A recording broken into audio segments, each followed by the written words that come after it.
Good morning, everybody. Welcome to First Church, First Center. Here in New York City, I want to say hello to, well, usually I see a whole bunch of faces, but I'm sure they're there somewhere. And I want to say hello to the people who are watching us on YouTube and Facebook. We get your comments. It's wonderful. We have a couple guys that respond to all the comments, and if any of you want to touch base with Jimmy or I, just call the center. Some of you, quite a list of you, want to have a chat, so call Jimmy, make an appointment, and we will accommodate all your requests. So good morning again. Today, I want to work with some of Raymond Charles Barker's material. I encountered a lesson he gave many years ago on the subject of health, not healing. And he wants to make the distinction between these two ideas in the talk. It had to be updated quite a bit because there's been a lot of information about health that's come down the pike since he gave his original lesson. That being said, it was still filled with gems. So I want to thank you, Celia, for, I understand, doing the treatment. Where are you at? There you are. And everyone for being here. So let's, I'm going to use as much of Raymond Charles Barker's words as possible, though, as I say, I had to edit this one, quite a bit. He starts out by saying, we know that there's one mind, one consciousness, and I am this consciousness. It created me to express, therefore I am the consciousness of God. Because all ideas are given to me. I know life, I know love, I know beauty, I know peace. By means of me, the infinite spirit knows itself. I am wholeness completely. My conscious mind accepts it, so it is. I have a short story here for you. It's done in very tiny print, so let me see if I can read it. In a small village in the country, there lived this was done for children, this little story. In a small village in the country, there lived a very wise old woman named Amara. Despite her age, Amara radiated an infectious zest for life. She was known in the village for her wisdom and vibrant health. One day, a young villager named Lucas went to her. He was ill and lost all hope and found himself consumed by negativity and fear. Lucas went to see Amara for help, and she welcomed him into her cottage and listened attentively to his problems. She smiled and warmly said to him, "My dear, I understand your pain, but I believe that within you lies the power to heal. Your attitude and beliefs will definitely change your reality." He was intrigued, and he questioned, how can I possibly change my situation, explaining everything that was going on and all of his problems, and he was feeling very helpless. So Amara reached into her, somewhere in her cottage, she had a little wooden box with a handful of seeds, and he was wondering, what are these for? And she said, these seeds represent the thoughts and beliefs you hold about your health.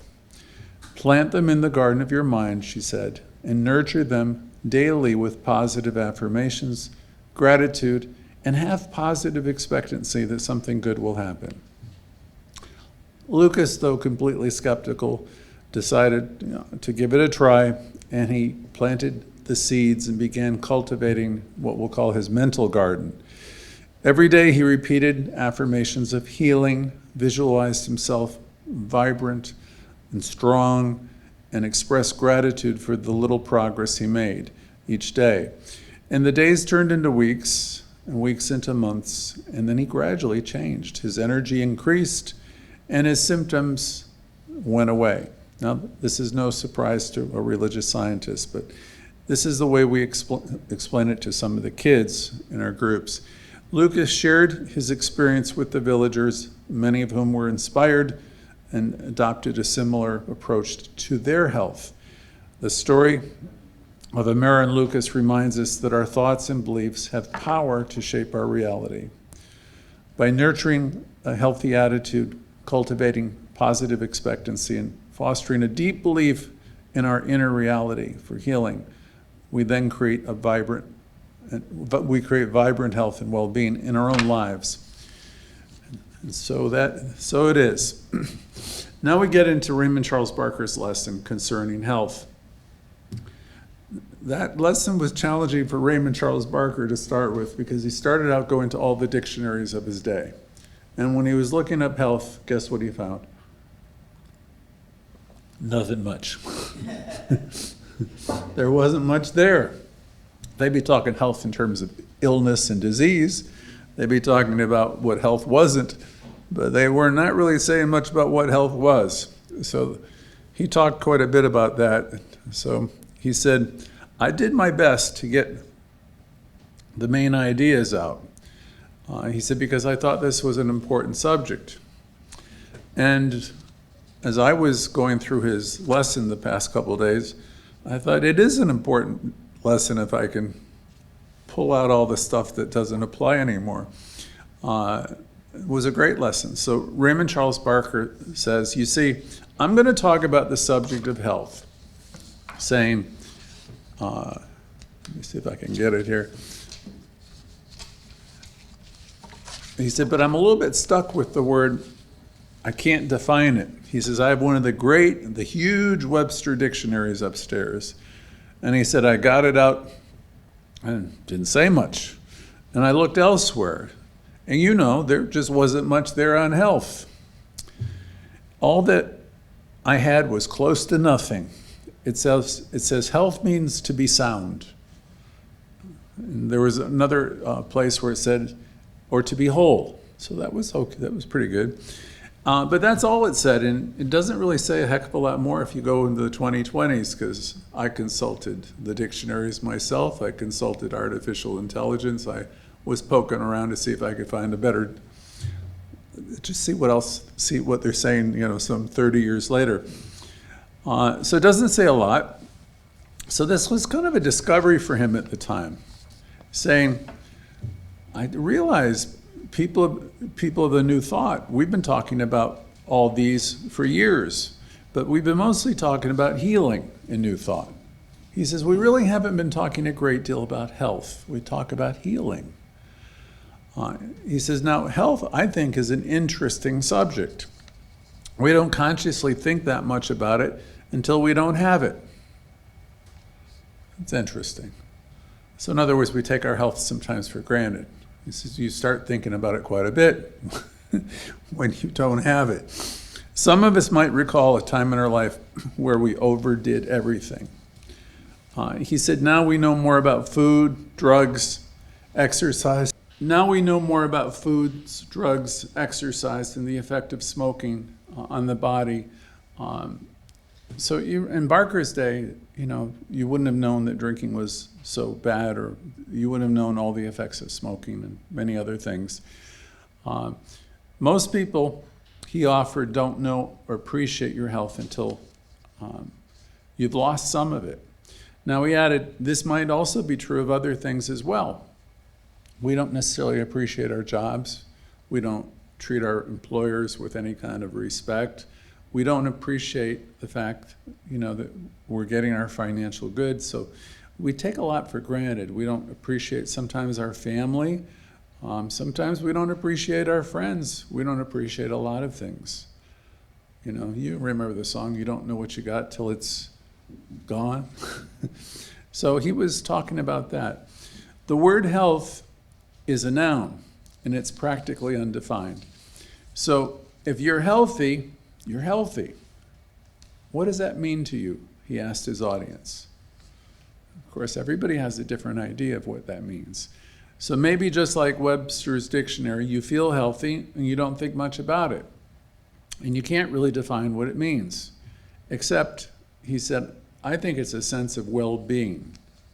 Again, a sense of well-being. And then he went into Phineas Parker's Quimby, who was called, we've heard different people, the mother of New Thought, the father of New Thought. Phineas Parker's Quimby back in 1860 was called the father of New Thought. And Quimby started a new, what we like to call scientific method of healing. Now he said, and this was Quimby saying, health is God, or health was God, meaning health is a thing of God. It's a divine energy. It's something that we all have. From Quimby, Phineas Parker's Quimby, he says, your health and my health is God. So when you're thinking of your health, that's really kind of like a cool thing. My health is God. Now, he said this introduced a great new insight for us, because he was saying that health was a spiritual thing. It was a normality. So, maybe we take it for granted too much, but he said, start thinking of your health as a spiritual normality, and thinking of your health as God. Prior to Quimby saying this type of thing, there was even less known about health, because all the emphasis, all the research, even in primitive medicine for the period, was on disease. So, and the definitions you'd find in various places would be talking about disease. When you look up health, you'd be talking about lack of disease. So we think of health as, prior to, we're thinking of health as opposite to disease. Health which does not have disease, that which it does not experience, again, disease. Those are the old definitions, or the old things that people would say. I imagine if you were able to ask a medical doctor what is health, most at that time would say the absence of illness. They might say it even now, just as we know that light is an absence of darkness. So health, then, according to Quimby and the later writers, so this is after Quimby, when you're thinking of health, it's a continuum of normality. Okay, it's of God. It's a continuum of normality. Now, Quimby also discovered and taught that health was absolutely dependent upon the state of our consciousness. Now, that's where you get into some disagreement, probably with modern doctors, because they will think you're Looney Tunes if you say stuff like that. And here it is again. Quimby also discovered and taught that your health was absolutely dependent upon the state of your consciousness. Now, that's what religious scientists have believed, and New Thought people have believed, going right back to Quimby and Mary Baker Eddy and all the others. It isn't about bacteria or any other physical thing. Both he and Mary Baker Eddy, by the way, founded Christian Science, both Quimby and Mary Baker Eddy and most everyone else that followed literally were adamant on this, that your health was dependent upon consciousness and not about bugs and bacteria and stuff like that. And you may disagree, doctors will probably disagree, a lot of them, but this is what Barker was saying back then, and then Louise Hay many years later, and all of them would say there's all illness is invited. You hear things like that, and some people recoil when they hear it, because they say, why would I invite this into my life? The fact is, you don't do it consciously. What they're talking about is there's patterns within you that attract certain circumstances and situations. When Louise Hay was talking about her bouts with cancer, I think there were 2, and her surgeries, she said that she needed to get at the underlying patterns of health that were within her. Otherwise, it would keep, going to surgery and all that. So she understood that we're responsible for our things. It's tied into our consciousness. It was never any notion of blame or that anybody did anything wrong. But Barker was making the point loud and clear that day that health was dependent upon the state of consciousness, or what he called mind action. And in all our teachings right down to the present, when we're trying to produce health, we don't treat the physical body. So if you're doing your spiritual mind treatment, you're not treating your body. Or if a practitioner is doing a treatment, he or she's not treating the body. We're treating the whole person. We're treating the mind. Now, what's developed in the last 50, 60 years, in his case, it was the last 40, so it's probably in our case the 70, 70 or so. What's developed in the mental health movement has been remarkable.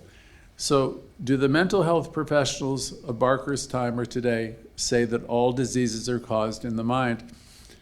And he said, no, not at all. No. He said, but at least they've awakened to the fact that that there is a mental health factor that bears upon all of this. And there's a connection between it and the health in the body. So this came about due, he said, to the advent of psychology and the development of the various kinds of psychotherapies. Now, of course, he said then, so they're treating people's emotions, and they're treating, therapists and psychotherapists are providing all kinds of treatments. And he said, then it moved into the field of pharmaceuticals.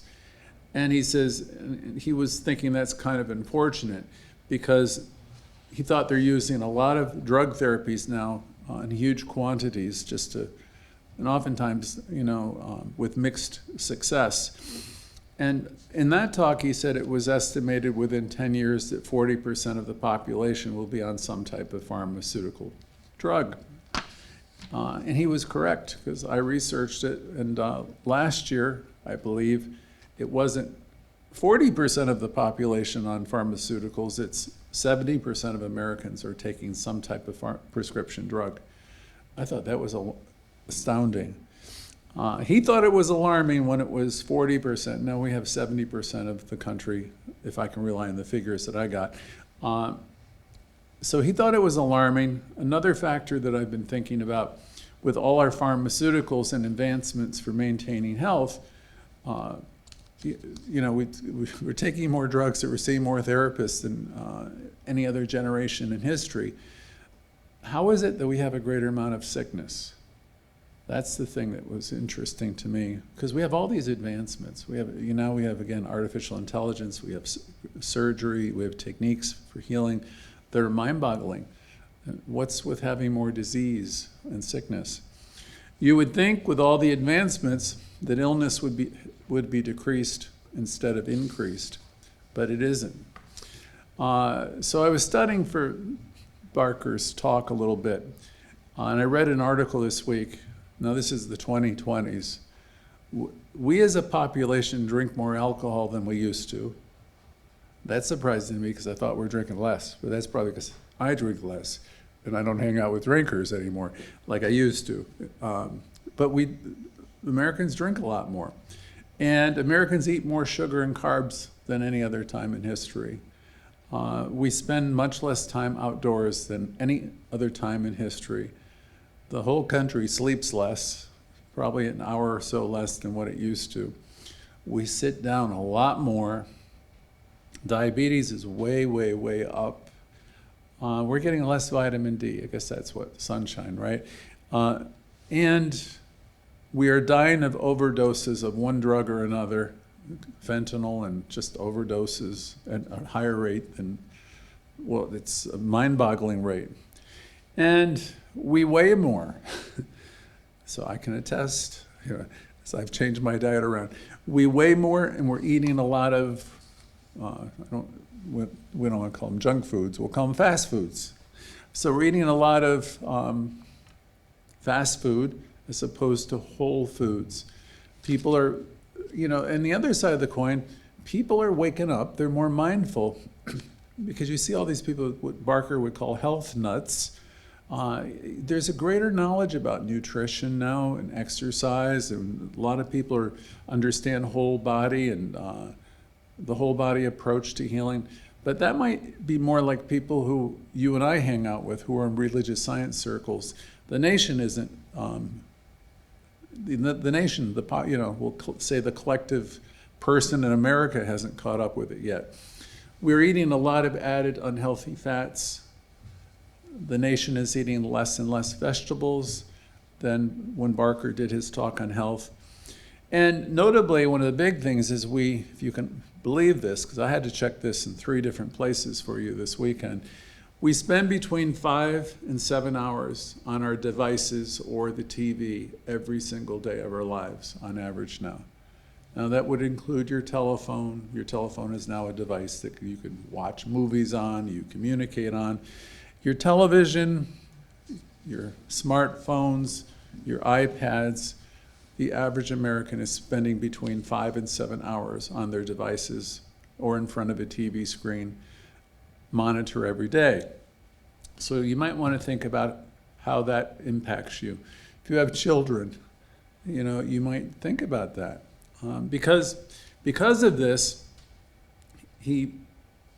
this isn't Barker, this is my article. Because of this, we're spending a lot more time alone. Naturally, if I'm with my devices, I'm not communicating so much person to person with people. And we're missing out on a lot of interactions. We're not seeing the smiles or getting the nuances that you get one-to-one. And in the interpersonal skills, especially for children out of COVID, you learn a lot when you're interacting with people face to face. And the article points out that there's a generation that's missing out on a lot. And then there's a whole group of people who are vaping. And we're smoking a lot of weed. No, I laughed when I saw that because I don't smoke a lot of weed, but I remember the days where I did. And I never thought smoking weed could be good for my lungs, the same way I didn't think cigarettes were too good for my lungs. So there was a point where I got smart and didn't do it anymore. And there's a dozen or more things that we're doing in the 2020s that were not going on in Barker's time. So maybe that explains the decline in overall health in the country. So going back to Barker on the subject of health, that brings us to the point that was upsetting him at the time. He was upset because there wasn't much research on health, knowing that if they had more research, people would learn.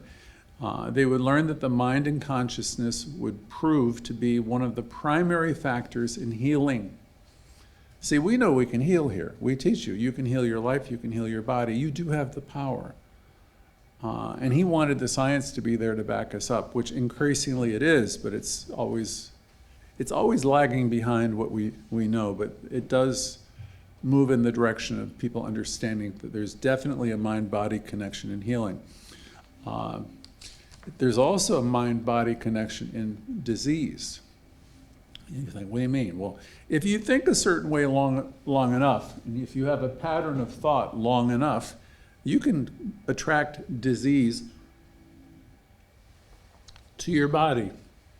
If you go to the mental equivalents in the textbook or any of Louise Hay's work, they would talk about this correlation between if you're angry or there's correlations to things like cancers or, there's all kinds of physical things that happen as a result of having a negative mindset or set of beliefs that are operating over time.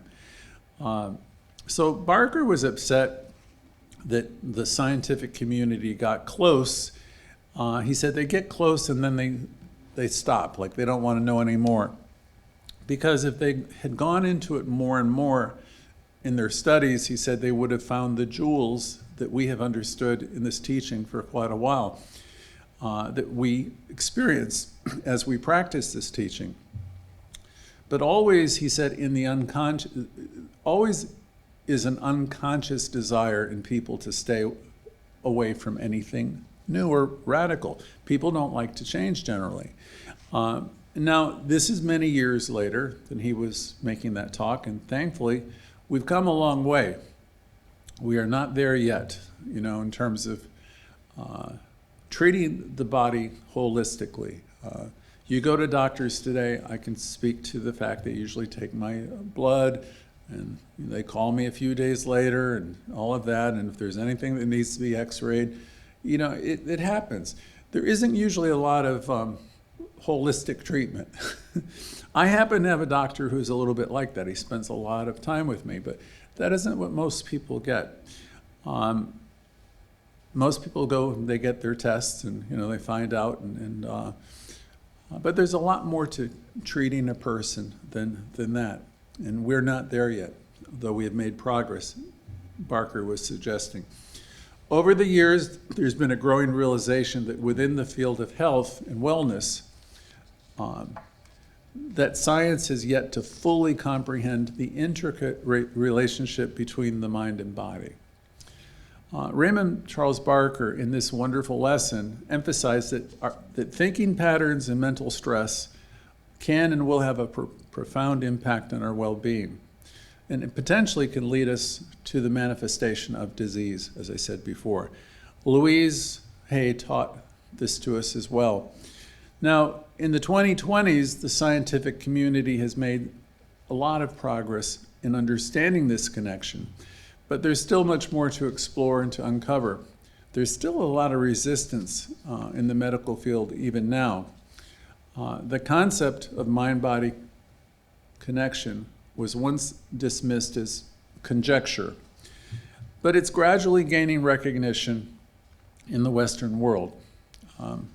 I remember studying a whole bunch of people. I can't name them. Norma Cousins, Bernie Siegels, Wayne Dyer, Louise Hay, and then you can go back to Mary Baker Eddy, or you can, there's a whole bunch of people who are speaking of this, but in more recent years, the one that comes to mind is Dr. Goswami, who is the author of the book Quantum Doctor, who really puts to words in science what we do in our teaching, the healing that's possible. Many individuals who practice the science of mind, as Barker highlighted, have experienced firsthand the power of this connection in transforming and healing their lives, in healing disease of all kinds. Their experiences and testimonies have contributed to the increased acceptance of these ideas, and they've paved the way for further exploration and research. Again, Dr. Goswami, he was one of my teachers. He's associated, as I recall, I think, with Deepak Chopra and a group of people. He wrote the book, The Quantum Doctor, which I recommend to anybody who wants to, well, it's a little bit deeper read, but it's pretty wonderful. He's a notable figure in the realm of quantum medicine. He, with a list of others that I've named who came before him, have shed a lot of light on the significance of the power of the mind over the body. Drawing upon the principles of quantum physics, Dr. Goswami emphasizes that our thoughts and our emotions possess energy that can and will influence our physical well-being. And this aligns with the notion that our mental state and emotional well-being play integral roles in determining our overall health. While the scientific community is still in the process of learning to embrace and understand these ideas, there have been remarkable improvements in recent years. More researchers are devoting their efforts to study the impact of mental health. There's a lot more talk about managing stress and developing a positive outlook on, and how that impacts our physical health. Studies are exploring the efficacy of mindfulness and mindfulness-based practices, meditation, affirmative prayer, our prayer treatments, and their ability to heal, and other mind-body interventions. They're gaining more and more acceptance and providing further evidence of the mind's influence over the body. The broader acceptance of the mind-body connection signifies a shift in our whole understanding about health and wellness. And it acknowledges our mental and emotional states cannot be isolated from our physical well-being. So it's not enough just to go to a doctor and get your blood drawn and take a prescription. There's more to it than that. And so it's urging us to develop a more holistic approach to healthcare. And I know we're not there yet. There's much that we can do personally. See, the thing is, I don't know if anybody else, I've been in this teaching for 25, 30 years. I've always known that my thinking, if I can change my thinking, I will change my life. I was told 30 years ago, the medical community hasn't really caught up to what we know yet. So that didn't stop me. I knew my job was to change my thinking, and to work on the negatives. By that I mean, when you go to the definition of spiritual mind treatment in the textbook, Dr. Holmes will say it's the time, the art, the method of ridding the negation, So wherever it pops up, my practice as a practitioner is to find the way to deal with it, neutralize it, listen to it, learn from it, but clear it out. So there's a lot you can do personally. You can't wait for the medical community to. It will go forward. It is going forward as people continue to bridge the gap between the old and ancient wisdom with modern science. As we move closer to understanding our full potential, that we have this amazing mind-body connection, and we start to understand the implications for promoting overall health and well-being. Barker, in this lesson, said he believed that the major cause of lack of health occurs with the stress and the strain of living. He said, we have underlying patterns. And I thought, yeah, well, that's all we've been talking about for as long as I can ever remember. We have underlying patterns. No, we don't think we have them. We think, we think we're even-tempered. We think that we don't have any prejudices or biases or judgments, but the fact of the matter is most of us have them. And he spoke of them. Louise Hay spoke of them. We still speak about them every week. Getting at what lies beneath, what lies, there's that part of you that's conscious, that's really kind of, up and all that, but there's that which, goes on underneath the surface, which is why every Thursday we ask you, what has it been like being you this week? Because we want you to start becoming aware of what your conversation, what your dialogue is. Why? So you can begin to work on the negatives and release them and replace them, neutralize them. Barker, about these negatives, said they creep in the back door of the mind, not in the front door. You don't even know you're doing it until you catch yourself, right? Self-defeating thoughts, old tapes, creep in the back door. And he says this is tied into the stresses and strains of living and the things that were taught as a child. He said we have some adults who don't seem to be under any stress or strain at all. You look at them, yet they're developing illnesses. And he clarified by saying the stresses and strains that they're having, you don't see them on the outside, but these are emotional stresses. They're mental and emotional. Now, how can you and I live today with the least amount of emotional strain and stress, he asked the audience. So I'm throwing out the question to you. How can you live today with the least amount of emotional strain and stress? I don't know about the rest of you. I avoid it as much as I can. So, when I was younger, the Irish used to have an expression, you've heard me say before, is this a private fight or can anybody get in on it? As you get a little bit older, you think, I don't need to go there. This is, people can do it if they want to do it, but it's nothing I want to do. As you mature in this teaching, you get to a point where, I could see peace instead of this. I don't need to be a part of that. There's no gain in this, so you develop hopefully a little bit of wisdom. You don't have to react to everything. You can pause, take that pause, and you can reflect. And you can just walk away, smile, just release the need to be a part of it.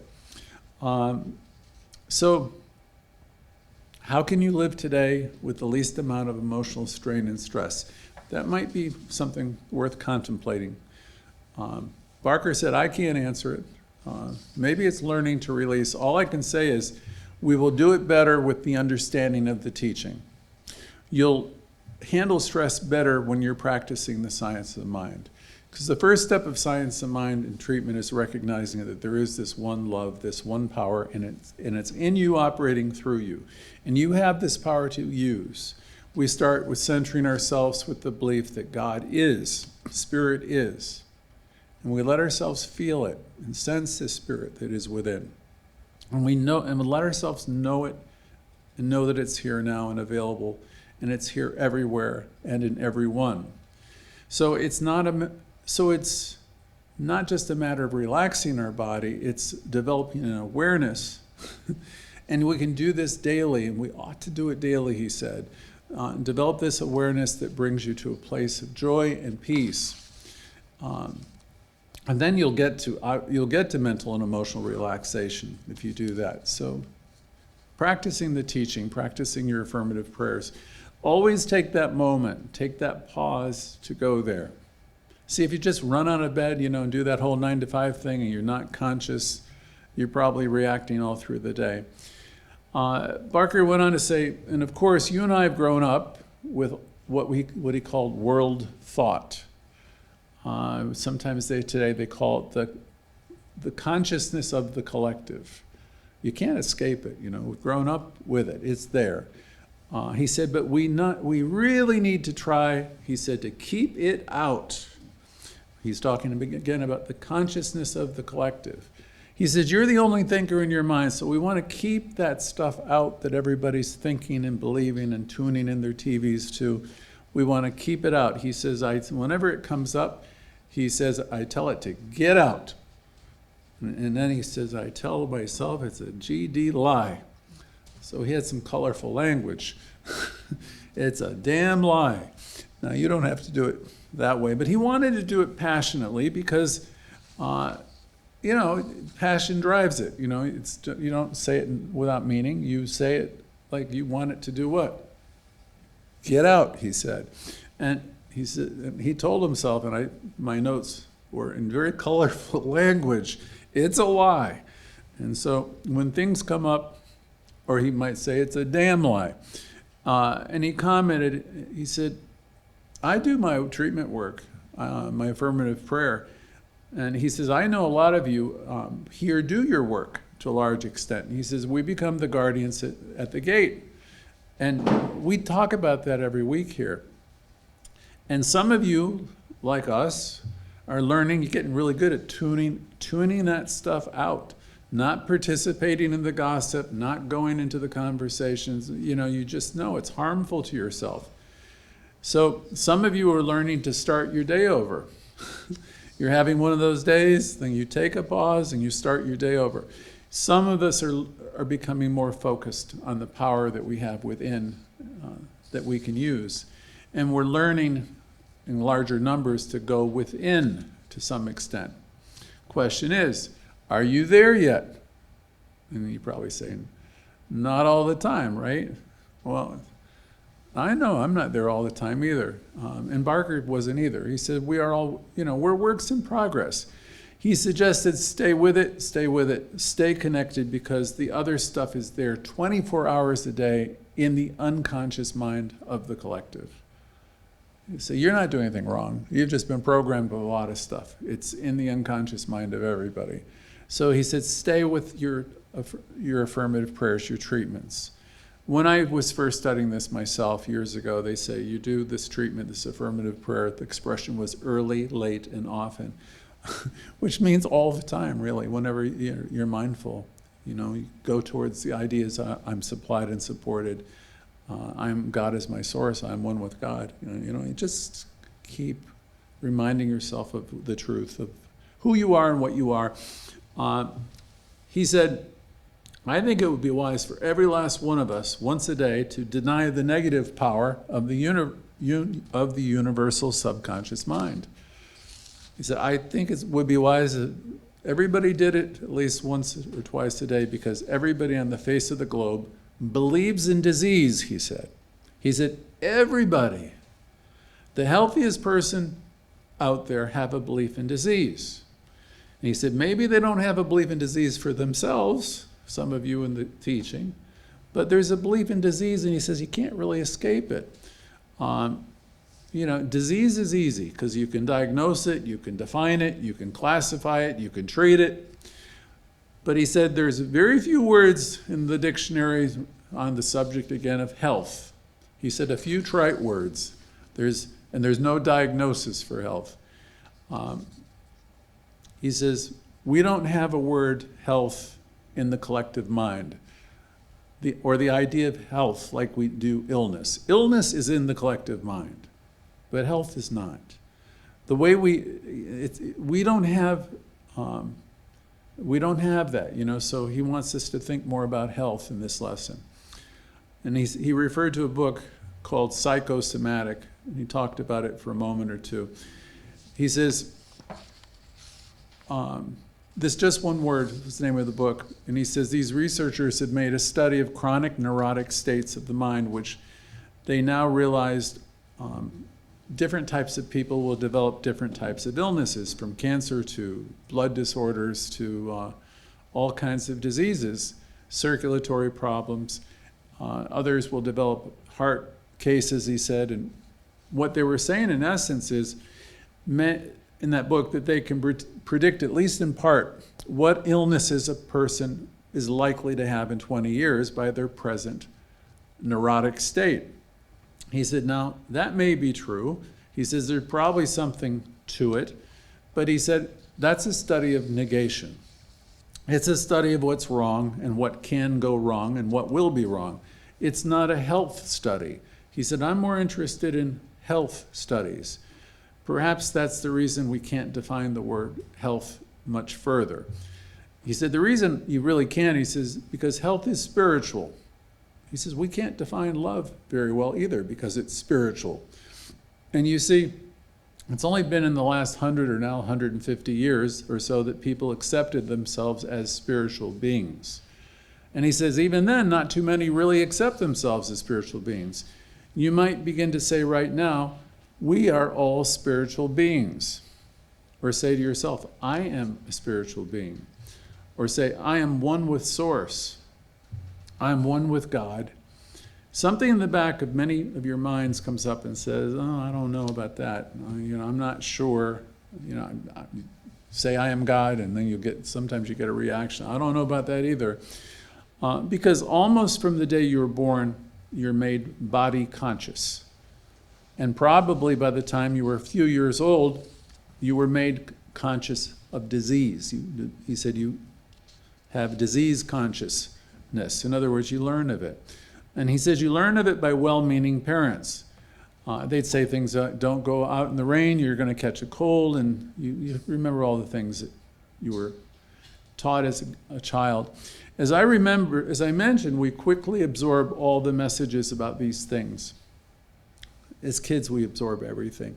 And the whole world consciousness has this acceptance of childhood diseases, teenage problems, and then the world has an acceptance about the later diseases that usually occur as we mature. Sadly, we're in a place where we almost expect those diseases. And he says, we don't have to have them, of course, but we've bought into a lot of it. You get to your 60s or 70s, you think you're going to probably get this or probably get that. And where does that come from? He says, you've been programmed with it. Here's the thing to know. We're all free to turn all of that around. It's entirely up to us, but honestly, we have to work on it because he said we've already been programmed with it. It's in the collective consciousness. He said there's many books that will give you quite a list, will tell you with a lot of details what's going to happen to you as you reach certain points in your life. And he said this is a study, it's a result of research. And he says, I'm sure it's helpful to some people, but he says it isn't anything that I want to be entertaining. I don't want to be reading that stuff. He said, I woke up to something today. He says, I'm here to tell you I'm a specialist on health. And I can't define it exactly. So that was his revelation. He said, now, if you want to talk about healing, that's a different thing. He says, I'm a specialist on healing too. He says, but I really want to be a specialist on health. He put a question out there. Is health a synonym for God? And he says, I believe it to be. How many of our friends and family believe that their health is spiritual? He threw that out to the audience. How many of your friends and family think that health is spiritual? Do you think it yourself? He said, when something goes wrong, do they start to pray? Or do they run out to the doctor, call the doctor, head to the emergency room? Or do they start to pray? He says, if we're trusting life more, we'll be doing more treatment, more affirmative prayer first. He said, countless people have come to this church, this center, and they've learned how to do affirmative prayer, and they've maintained health. He said, we can never know how much healing has happened in this place. He says, I'm sure there have been untold, what we would call miracles. Because when people go to doctors, oftentimes they were thinking things were going to happen. There's nothing wrong. because they were doing their daily affirmative prayers all along.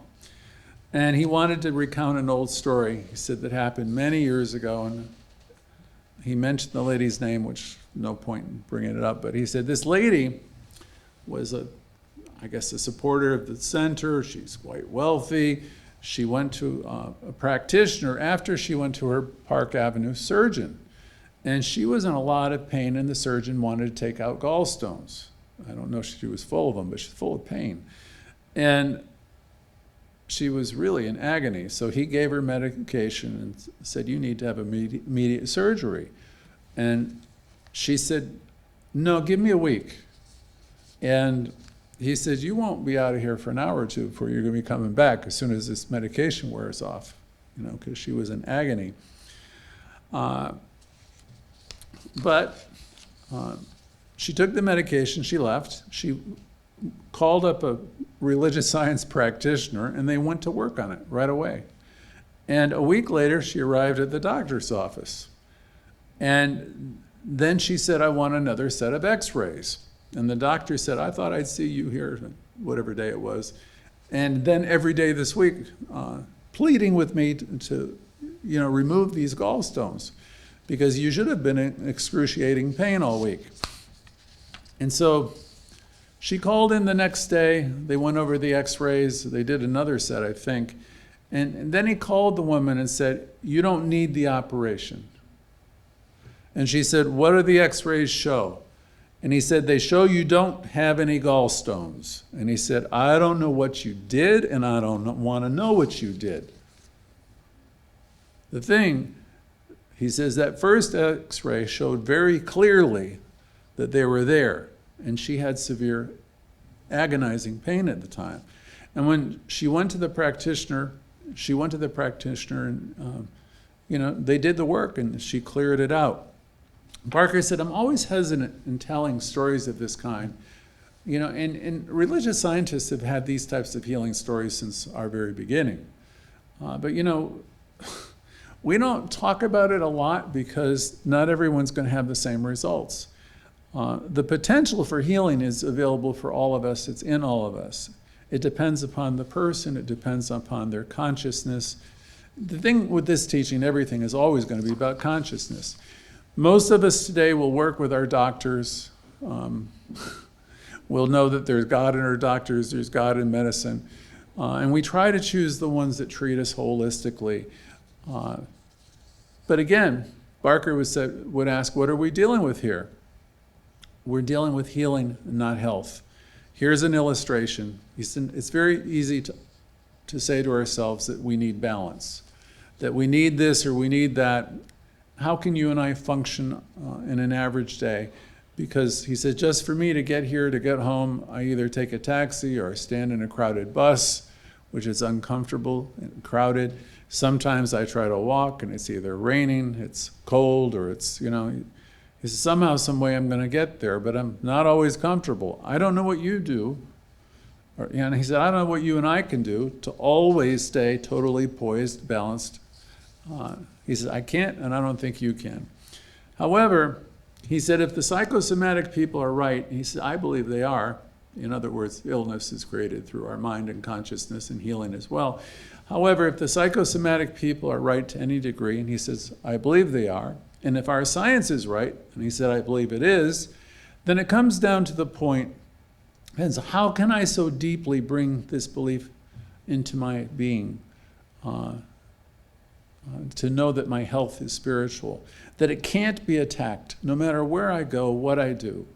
I don't catch colds. I don't, how can I embody this belief? How can I bring it into my subconscious mind?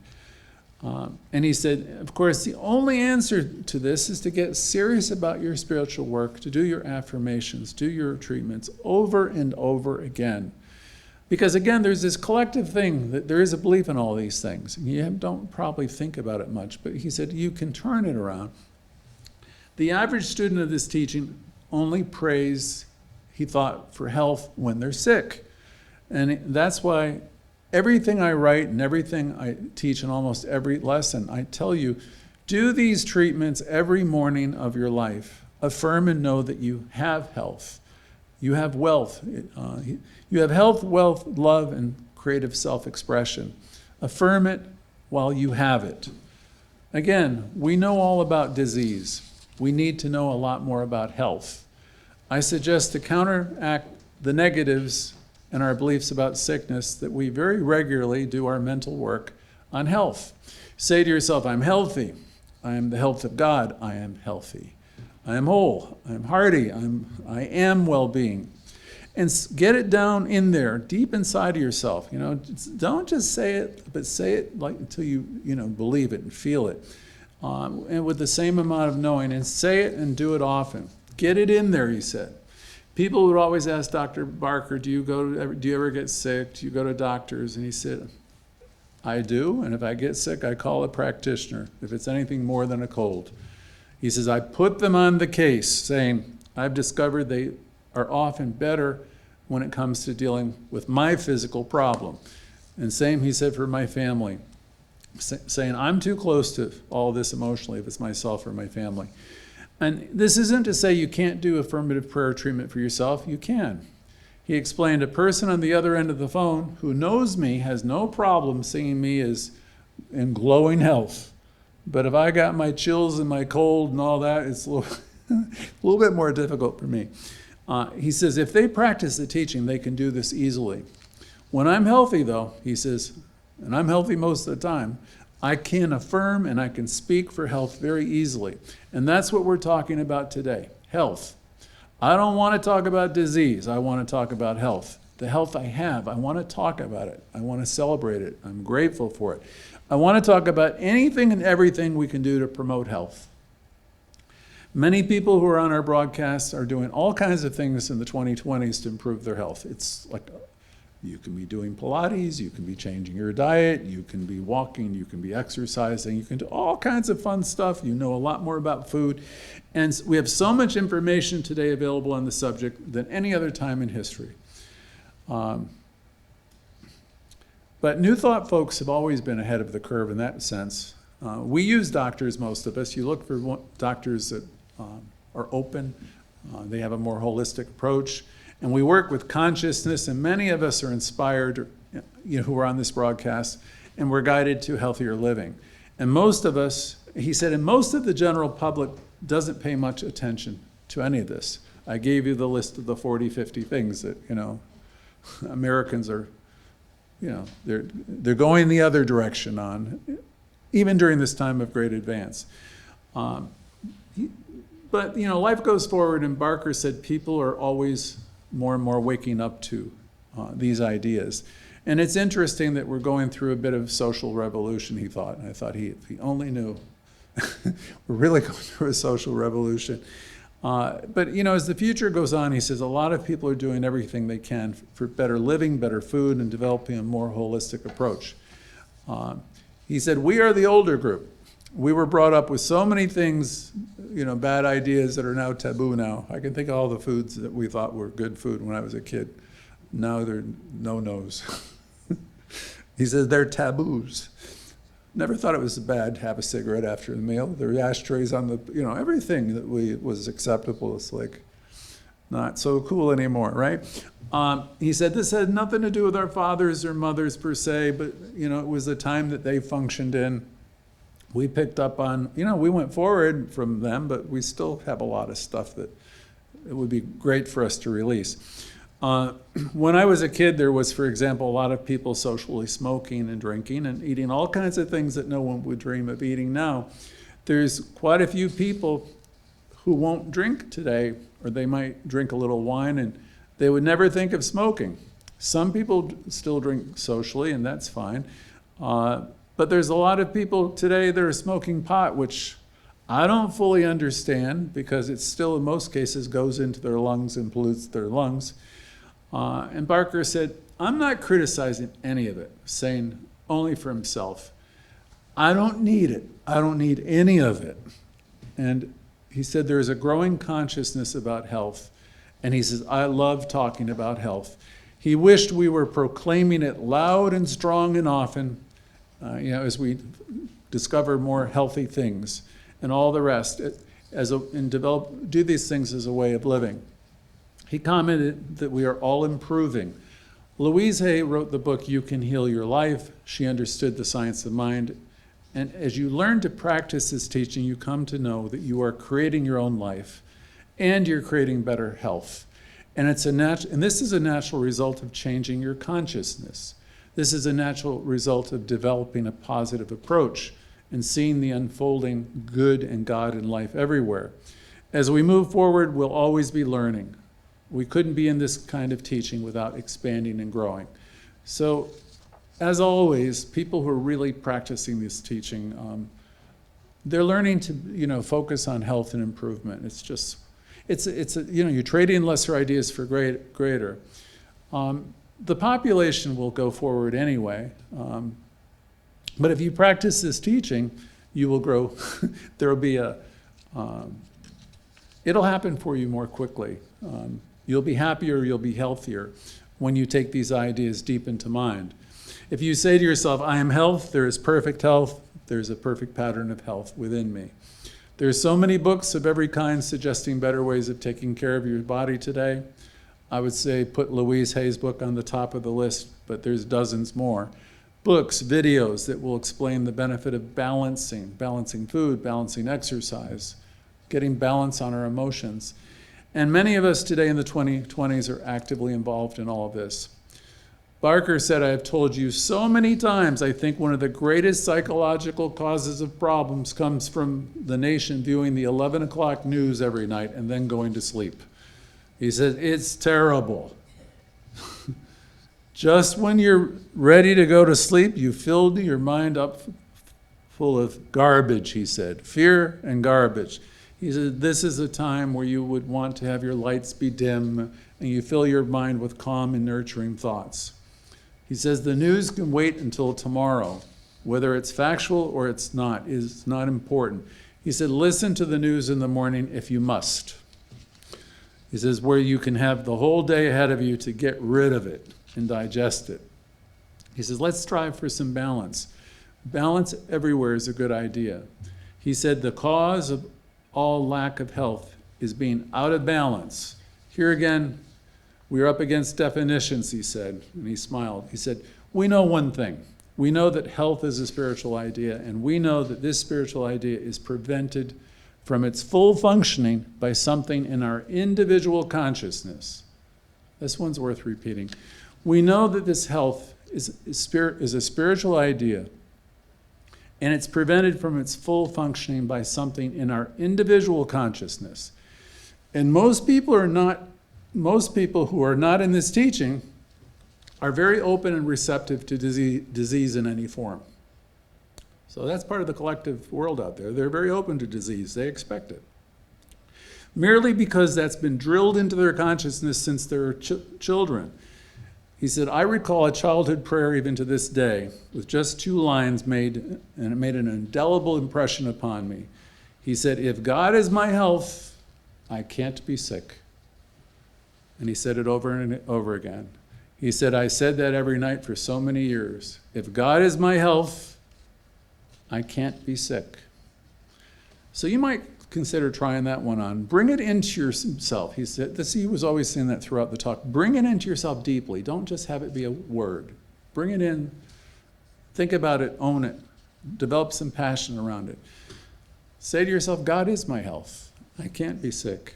God is my health. I can't get sick. And then he suggested, just stay with it.